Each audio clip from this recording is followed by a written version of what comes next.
उनके लिए फिजिक्स का आगाज करने जा रहा हूँ। और मैं आज फिजिक्स का पहला टॉपिक 11th क्लास की पहला टॉपिक मात्रक एवं विमा, इस टॉपिक को स्टार्ट करने जा रहा हूँ। और इस टॉपिक में से एक क्वेश्चन फिक्स आता है, या तो वो मात्रक पूछ लिया जाता है या फिर विमा। इसलिए हम इसकी शुरुआत करते हैं। सबसे पहले आती है भौतिक राशि। भौतिक राशि, अब सबसे पहले हम ये जानते हैं कि भौतिक राशि होती क्या चीज है। भौतिक राशि वे सभी राशियां जिन्हें मापा जा सके, मापा या तोला जा सके, तोला जा सके, भौतिक राशि कहलाती है। वे सभी राशियां जिन्हें मापा या तोला जा सके, वो क्या कहलाती है? भौतिक राशि। अब भौतिक राशि होती कितने प्रकार की है? तो हमारी फिजिक्स में भौतिक राशि दो प्रकार की होती है। एक तो होती है मूल राशि, दूसरी आती है व्युत्पन्न राशि। व्युत्पन्न राशि, अब देखो मूल से स्पष्ट हो रहा है जो स्वयं बहुत लंबे समय से चली आ रही हो या जिसका स्वयं का खुद अस्तित्व हो, तो वो क्या कहलाती है? मूल राशि। इन्हें बोल सकते हैं स्वतंत्र राशि।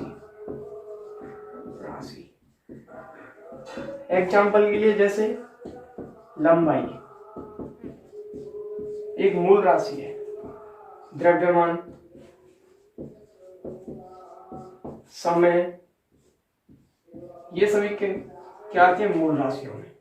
वे राशियां जो स्वतंत्र होती हैं वो राशियां कौन सी राशि कहलाती है? मूल राशि। अब नंबर 2 पे बात करते हैं व्युत्पन्न राशि। व्युत्पन्न राशि क्या होती है? वे राशियां जिन्हें मूल राशियों से उत्पन्न किया जाता है, जिन्हें मूल राशियों से प्राप्त किया जाता है। जैसे बल हुआ, बल कैसी राशि है? व्युत्पन्न राशि है। क्यों? बल का फॉर्मूला होता है F बराबर ma। द्रव्यमान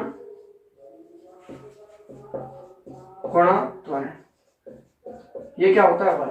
तो बल किस पे डिपेंड कर रहा है? द्रव्यमान पे डिपेंड कर रहा है और त्वरण पे डिपेंड कर रहा है। तो ये कैसी राशि हो गई? व्युत्पन्न राशि। अब जैसे ये त्वरण की परिभाषा क्या होती है? विस्थापन में परिवर्तन की दर, वेग में परिवर्तन की दर त्वरण, और विस्थापन में परिवर्तन की दर वेग। तो त्वरण हो गया a बराबर dv/dt। तो ये भी कौन सी, जो त्वरण है वो वेग पे और समय पे निर्भर कर रहा है। तो ये भी कैसी राशि हो गई? व्युत्पन्न राशि। मूल राशि वे राशियां जो स्वतंत्र होती हैं, व्युत्पन्न राशि जिन्हें मूल राशियों से प्राप्त किया जाता है। ये हो गई हमारी राशि। अब हम आगे चलते हैं। इसके बाद आता है, राशियों के बाद आता है मात्रक। अब मात्रक किसे कहते हैं? भौतिक राशियों के लिए मापित पैमाना, नियत पैमाना, यानी कि जो तय किया गया हो। भौतिक राशियों को मापने के लिए मापित पैमाना, जैसे कि लंबाई को हम मापते हैं मीटर में, तो ये इसका क्या होगा? मात्रक। क्योंकि हम लंबाई को मीटर में नापते हैं तो ये इसका क्या हो गया? मापित पैमाना। तो लंबाई का मात्रक मीटर हो गया। ऐसे ही समय का मात्रक सेकंड हो गया। समय को सेकंड में भी नापते हैं, आवर में भी मापते हैं, मिनट में भी मापते हैं। तो ये इसके क्या हो गए? मात्रक हो गए।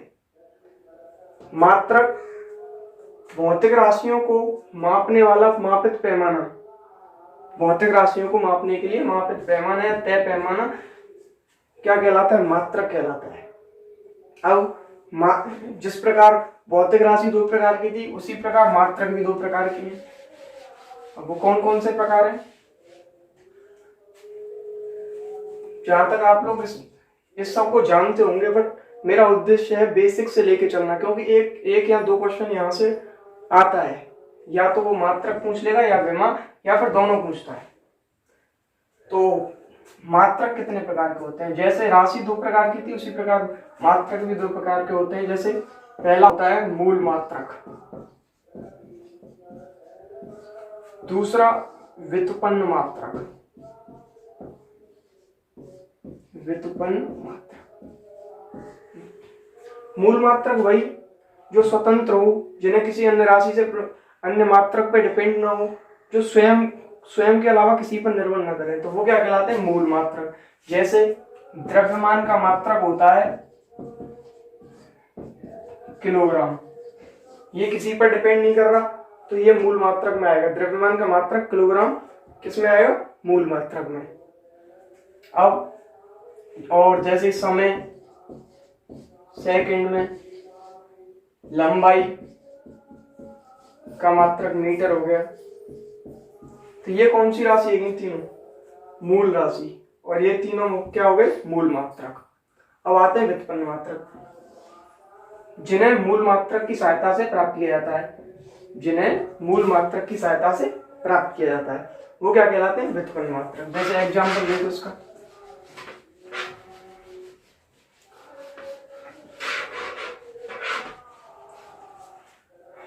व्युत्पन्न मात्रक का एग्जाम्पल। व्युत्पन्न मात्रक अभी मैंने बताई थी। व्युत्पन्न राशि कौन सी थी?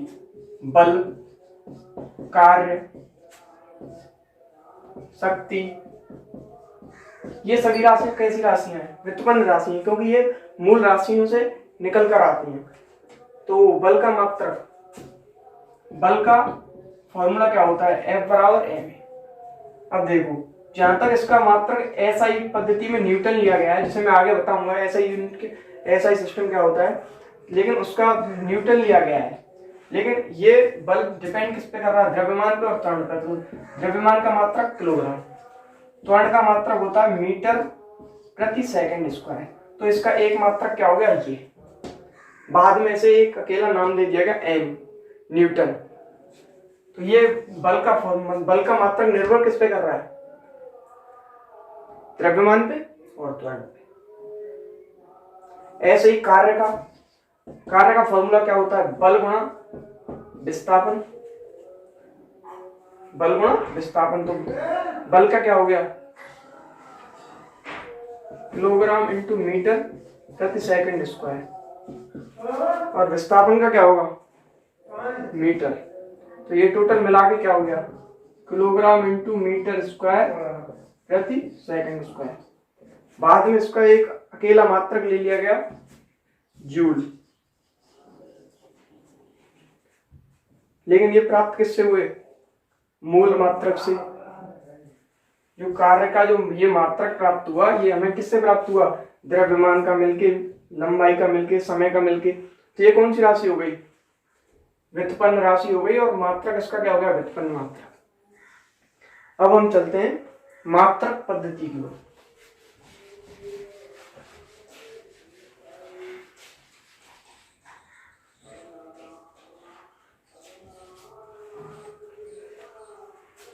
मात्रक पद्धति, मात्रक पद्धति। और ये मात्रक पद्धति क्या होती है? हमारी भौतिक विज्ञान में 4 मात्रक पद्धति हैं। सबसे पहली है MKS,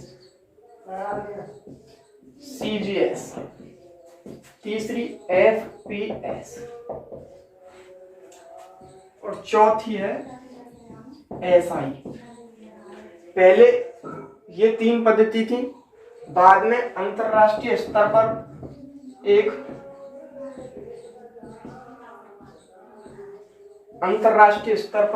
एक नई पद्धति बनाई गई, जिसे सिस्टम ऑफ इंटरनेशनल बोलते हैं, अंतरराष्ट्रीय पद्धति,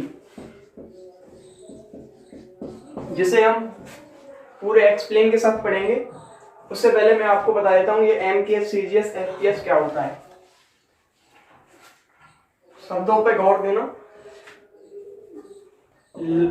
MKS पद्धति में लंबाई को मीटर में, लंबाई को मीटर में MKS पद्धति में, द्रव्यमान को किलोग्राम में, किलोग्राम K से किलोग्राम, समय को सेकंड में, लंबाई को मीटर में, द्रव्यमान को किलोग्राम में और समय को सेकंड में। ये कौन सी पद्धति होगी? MKS। अब इसी प्रकार CGS में लंबाई को सेंटीमीटर में, द्रव्यमान को ग्राम में, और समय को वही सेकंड में। अब तीसरी पद्धति आती है FPS पद्धति। यहां पे द्रव्यमान को पाउंड में, लंबाई को फुट में, समय को सेकंड में। द्रव्यमान को पाउंड में, लंबाई को फुट में, लंबाई F फुट, P से पाउंड, S से सेकंड, ऐसे ही C से सेंटीमीटर, G से ग्राम, S से सेकंड, मीटर, किलोग्राम, सेकंड। ये तीनों पद्धति जहां तक आपको समझ में आ गई होंगी, MKS, CGS, MKS आप नोट कर सकते हैं जो मैं पढ़ा रहा हूँ। एक अपने खुद के हाथ से नोट्स बना सकते हैं, जिससे आप कोई भी एग्जाम आसानी से, नेवी का हो, एयरफोर्स का हो, NDA का, आसानी से क्लियर कर सकते हैं। मैं बेसिक से लेके चल रहा हूँ, अब आगे चलते हैं।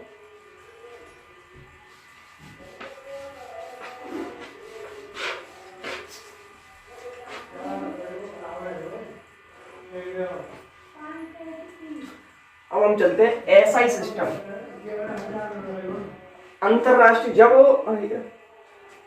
अलग अलग देशों में ये जो भौतिक राशियों के अलग अलग मात्रक निकले, जैसे कि किसी देश में MKS पद्धति थी, किसी में CGS, किसी में FPS, तो फिर अंतरराष्ट्रीय स्तर पर एक ऐसा पैमाना बनाया गया जो मतलब राशियों को नापने के लिए ऐसे मात्रक तय किए गए जो सभी देशों में समान होंगे। जैसे अभी तक तो अलग अलग थे, तो सभी देशों में समान करने के लिए एक ऐसा ही इंटरनेशनल सिस्टम बनाया गया मात्रकों के लिए, और उसे 3 भागों में डिवाइड किया गया। 3 भाग कौन कौन से हैं? पहला वही मूल मात्रक, दूसरा पूरक मात्रक, और तीसरा था वही व्युत्पन्न मात्रक।